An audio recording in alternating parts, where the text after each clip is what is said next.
So 6 months ago, you probably thought Kamala Harris didn't even stand a chance. And who knows, maybe she doesn't now. But you can't deny that over the last 3 months, she's garnered support from millions of people around the country. I mean, way more than this guy did. And Joan, Shingang, she passed away. So of course, the question on everyone's mind is how would the economy and also your day-to-day life financially be affected if someone like Kamala Harris were to be elected? Now, real quick, a lot of you guys might be saying, well, Daniel, it doesn't matter who the president is when it comes to the economy. That's not true. Now, would a president have as much pull as someone like a Jerome Powell? Well, not directly, but will their policies create a ripple effect throughout the entire economy? Absolutely. So in this video, I'll be going over the 3 biggest points of Kamala Harris's economic policy and giving you my take as an 8-figure investor / entrepreneur whose companies get affected by these policies. Now, these points were gathered from her 81-page economic policy that she hosts on her direct website, along with multiple points and proposals that she's made throughout different speeches and campaigns over the last 4 or 5 months. Now, before I even get to these, I feel like it's very important for me to mention that I'll be doing my best to give a non-biased take towards these policies. I think one of the biggest problems that we honestly have in this country is that we vote mindlessly for someone just because they're this party or that they're that race or they're that gender now. And what's really important in my opinion is actually reading the policies behind the person. What are they actually going to do? And that's honestly how I vote. I just read their economic policies, considering the economy is something I consider myself an expert and a stakeholder in. So here are the 3 biggest points of Kamala Harris's economic policy, starting with the housing market. So Harris's plan for housing and home ownership, this is what it says.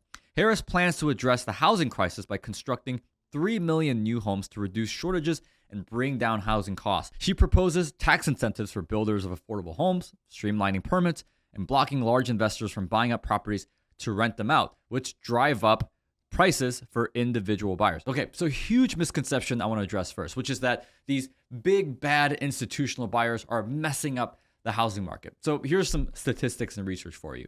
In 2022, institutional buyers, both big and small, by the way, going from BlackRock and Invitation Homes, Berkshire Hathaway, all the way down to that millennial couple that bought a second home so they could turn it into an Airbnb. And then, the girl adds entrepreneur to her bio on Instagram and posts all these inspirational stuff. Good for you. But all institutional buyers of all sizes in 2022 accounted for less than 3% of all single-family home purchases in the United States. And by the way, 2022 was the peak year for institutional investing activity in the housing market. In the last 12 months, measuring from July of 2023 to July of 2024, which at the time of this recording is just 2-3 months ago, the percentage of institutional buyers that bought up homes in the housing market is 1%. 1%. Now, here's why. Because if any institution that's going to seek cash flow, margins, and returns is going to get in the business of real estate, it's probably not going to be with single-family houses. Unless you're doing a massive development, you're selling these homes to make a profit. That's one thing, which, by the way, helps the supply and demand for housing, which helps the first-time home buyers because there's more inventory available for them to buy. But if any institution is going to get into real estate, it's not going to be into single-family homes. It's going to be with commercial, and it's going to be with apartment complexes that yield much greater returns than a single-family house. I've owned single-family homes. I've got, I think, 8 or 9 in my rental portfolio. I guarantee you they cash flow way less than the apartments that I own because one roof, one appliance, one sump pump, one something that goes wrong, your cash flow is out for the year.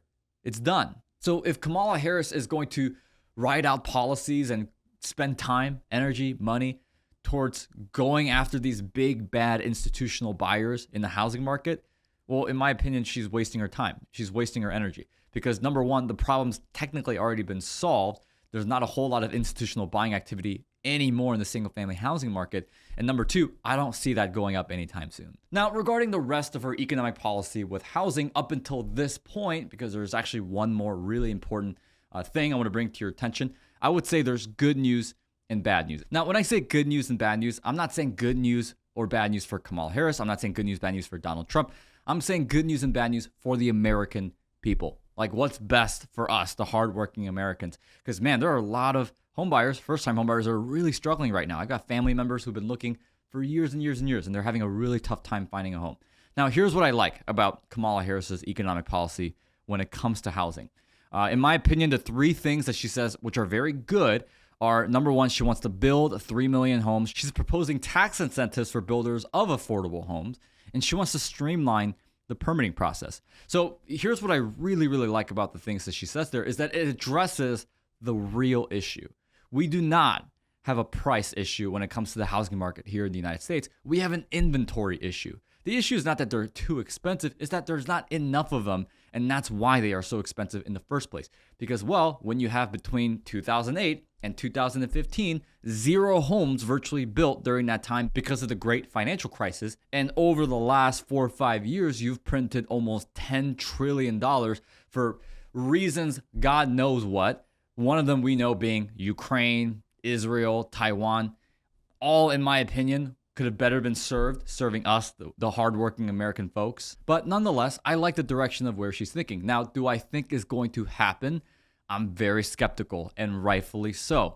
Because for one, if you're talking about streamlining the permitting process, which will absolutely alleviate a lot of the obstacles and troubles that developers have in building affordable homes. And by the way, the states right now that are struggling with affordable housing, what do you know, happens to be the states where the permitting process is extremely difficult. States like California, New York, and my home state of Illinois. Now, proposing tax incentive to builders, that's actually a great idea because guess what? The more homes there are, the less the prices are going to be. It's just basic supply and demand. Now, some of you guys might say, well, Daniel, isn't this just basic trickle-down economics? Well, no, I actually disagree. I think it's actually more side-by-side economics than up and down.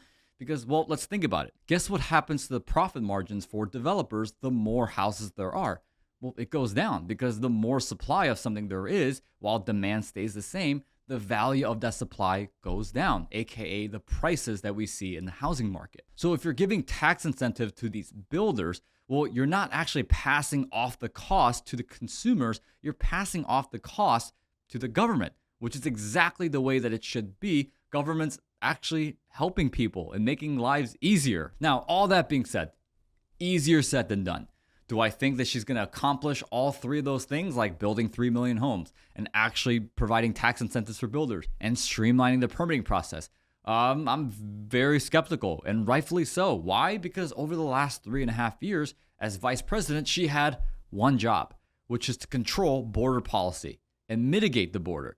And she has greatly dropped the ball. I mean, our numbers are worse than we've ever seen in this country when it comes to immigration. So rightfully so, I'm skeptical. And no, it's not because of this reason or that reason, but it's like a football team. If you're 0-1 and you lose the game by the largest margin of defeat in the history of the program, well, then of course I'm going to be really skeptical on whether or not you're able to win games number 2, 3, and 4. So again, her policies look and sound great. Let's see what actually happens. All right, so moving on to the final statement that she made when it comes to her economic policy on housing, which reads, first-time homebuyers would receive a $25,000 credit to help with down payments. I absolutely hate this idea. I despise the idea because, again, as we talked about, we don't have a price issue. We have an inventory issue, and I guarantee you, every single first-time homebuyer out there, their bigger problem is not the quote-unquote down payment or the closing credit. It's more so that these homes are $200,000-$300,000 more than what they were 4 or 5 years ago.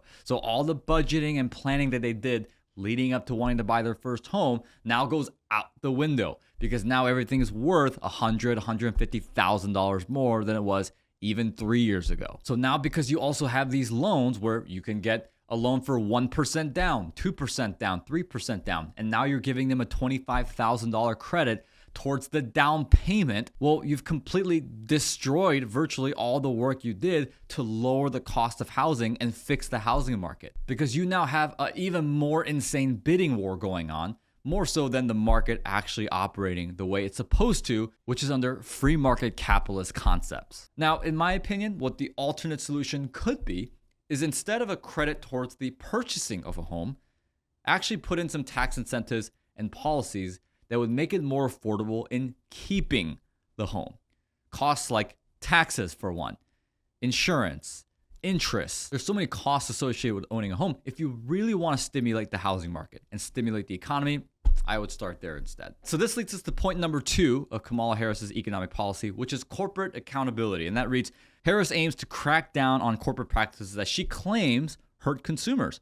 This includes stricter regulations on rent and food price gouging, as well as oversight of corporate mergers that lead to monopolistic behavior. She also targets companies using algorithms to artificially inflate rental prices. And this is no surprise, as she said on numerous speeches that I've watched on campaigns, that she actually wants to implement 100% rent control throughout the entire country. That she's made it very clear that that's going to be one of the primary policies if she were to become president on her economic strategy. Now, we'll get to rent control here in a second, but I want to address one thing, which is this misconception that there is an algorithm that artificially increases rent prices. So I've been a real estate investor now for 12 years.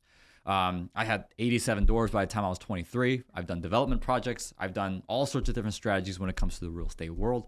I also have a lot of colleagues that own hundreds, if not thousands, of rental doors. I can tell you from experience, it is virtually impossible to have an algorithm that will artificially inflate rental prices. Why? Because free market capitalism has this thing called competition. And if you increase your rent prices more than what the consumer can pay or what other landlords are charging, well, you're going to be out of a tenant. And guess what? There's this thing called vacancy, which your taxes don't stop, your maintenance doesn't stop, your insurance doesn't stop, your debt service doesn't stop if you don't have a tenant. These are expenses that landlords, including myself, still have to pay even if we don't have a tenant in. So if anything, that's costing the landlords more money, more so than trying to save tenants. Now, in a hypothetical world, let's say, where even if all the landlords in the market band together, right? They all locked arms and said, hey, we're all gonna increase the rent by $100 just so that we can make more money and be super duper greedy. Well, no, they're still at the mercy of what the tenant can actually pay. And guess what? We now live in a country that's extremely more mobile. People are leaving states like California, Illinois, and New York for states like Tennessee, the Carolinas, and Texas because of affordability. So even if in one particular market, all the landlords band together and raise the rents, so now that there's a new market, well, people are just going to leave. It's happening right now. Now, are there landlords that are greedy and just bad people? Absolutely. And you're going to find that in any industry. But is rent control really the answer to trying to solve the problems we have in the housing and even in the rental market? Absolutely not. In fact, a great example is happening before our very eyes in the country of Argentina. Now, Argentina has always had some level of rent control, even going back to 1921. But in 2020, they elected this guy, Alberto Fernandez, an extremely left-wing policymaker that adopted full rent control throughout the country. Now, aside from the entire country going into economic downfall, all the landlords actually started selling their properties or listing them on Airbnb because of this rent control policy. And this resulted in millions of already financially damaged Argentinian citizens not knowing what to do, especially the ones who couldn't afford to buy homes. And what happened to the rents? Well, they skyrocketed. In fact, the average rent for a 2-bedroom apartment in Buenos Aires surged from 18,000 pesos per month at the end of 2019 to 334,000 pesos by January of 2004. 18,000 pesos per month to 334,000 pesos per month. But of course, the story ends in a win for the Argentinian people because, well, in October 22nd of 2023, they elected this guy, Javier Milei, aka Argentinian Wolverine, a right-wing free market capitalist. And well, what's his first move? To eliminate rent control, period. Nada bueno salió del sector público. ¡Afuera! And guess what happens in just the 9 months that he implemented this elimination of the rent control policy? On top of supply being intentionally added by other policies, rents have already gone down by as much as 30% if we're looking at the nationwide average. So no, Kamala Harris should absolutely not implement rent control in this country. The numbers, the data, the research, and history do not lie to us. So here's the third and final point of Kamala Harris's economic policy, which is the middle class tax break. And her policy proposes an increase from the $3,600 child tax credit to $6,000 $100,000. And you know what? In my opinion, I actually like it because this actually represents the largest child tax credit that we've ever seen in this country. And contrary to popular belief, I think we have a population decline issue. I think we need people having more kids. So this tax incentive would absolutely incentivize and help out families that want more kids, which is good. Now, do I think it solves the real issue? No, because the real problem that we have in this country that affects families with kids in this country is still inflation. In fact, if I were to ask any family, if you're watching this, if you have kids, I'm willing to bet that you would prefer a lower gas bill, lower grocery bill, lower utility bill, just lower cost of living in general compared to an additional $2,400 in child tax credit. Correct me if I'm wrong. Now, would you want to have both? 1,000%. Now, all that said, here are my overall thoughts on her economic policy. Do I like the direction she's thinking in? Yeah, I would say so. It all looks good, sounds good, especially the parts where she wants to, increase inventory in the housing market through development, putting the right incentives there, and also pushing younger generations towards trade schools so that way they're not graduating from these universities with hundreds of thousands of dollars in debt. I like that. Now, with all that in mind, in my opinion, she's still not solving the real issue. Because although a couple of her policies sound great on paper, the real issue that we have in this country is efficient fiscal spending. Because let me ask you guys a question. Have you guys wondered why, despite our taxes going up year after year after year, our country seems to be getting more into debt? We seem to be in a worse off financial situation, even if the tax revenue is getting higher and higher by the year. And well, that's because of inefficient fiscal spending. Our policymakers, our leaders are not efficient when it comes to their spending because we'd much rather spend hundreds of billions of dollars towards other countries than try to fix our own here. And in my opinion, if you fix fiscal spending, the less money you actually have to print, therefore solving the inflation crisis as a whole and maintaining a better control because it's always going to fluctuate, but the idea is that you want to have control. So thanks for watching this video and I'll see you guys in the next one.